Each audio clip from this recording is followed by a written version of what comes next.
Hello everyone, welcome to my YouTube channel. Today we are going to discuss about what is cardinal utility. So the utility approach has two types. The one is cardinal and the other one is ordinal. In this video we are going to talk about the cardinal utility. Starting from the definition, the cardinal utility analysis tries to measure or quantify a consumer satisfaction which he gets from consuming goods, and this approach was given by Alfred Marshall. So according to this approach, cardinal utility approach के according अगर कोई consumer एक good को consume कर रहा है, he get some amount of satisfaction, और वो जो सेटिस्फैक्शन उसे मिली है किसी भी गुड को कंज्यूम करने से, किसी भी गुड को परचेज़ करने से, उसको हम in terms of numbers measure कर सकते हैं. फॉर एग्ज़ाम्पल, अगर आपको चाय पसंद है तो अगर आपने एक कप चाय पी तो उससे आपको 10 यूटिलिटी मिली. अगर आपको कॉफ़ी पसंद है और आपने एक कप कॉफ़ी पी तो उससे आपको 20 utility milli.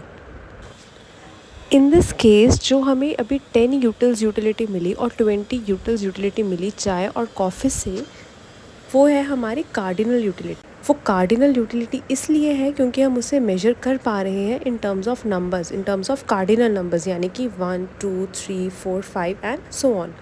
According to Alfred Marshall, utility can be measured in terms of cardinal numbers like 1, 2, 3, 4, 5 and so on.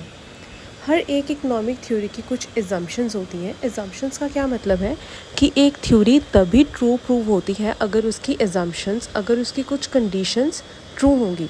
तो इस थ्योरी की भी कुछ कंडीशंस हैं, कुछ एजम्पशंस हैं. वो है कंज्यूमर्स आर रैशनल. रैशनैलिटी का क्या मतलब है?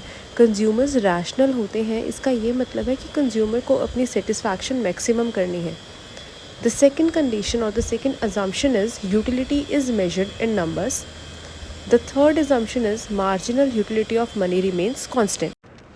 Now let us understand what is marginal utility of money.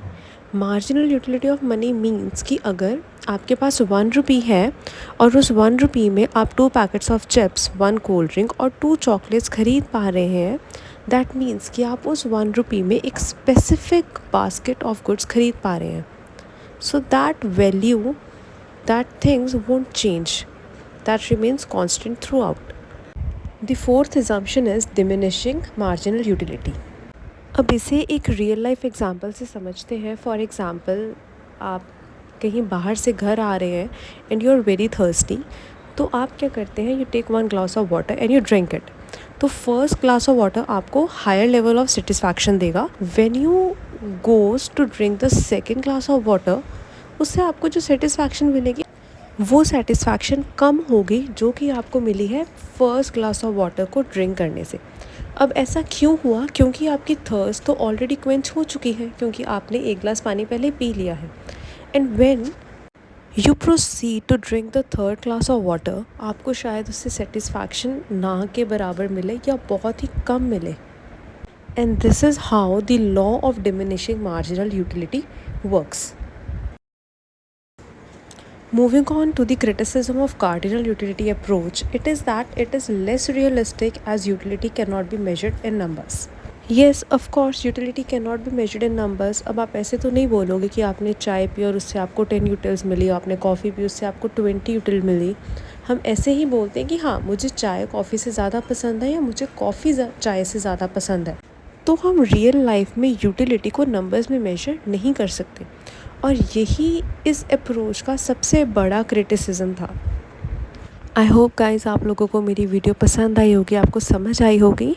मैंने इस कंसेप्ट को विद इन 5 मिनट समझाने की कोशिश की है, और अगर आपको ये वीडियो पसंद आई है तो प्लीज़ इस चैनल को सब्सक्राइब करना, अपने फ्रेंड्स के साथ भी शेयर करना. Thank you so much.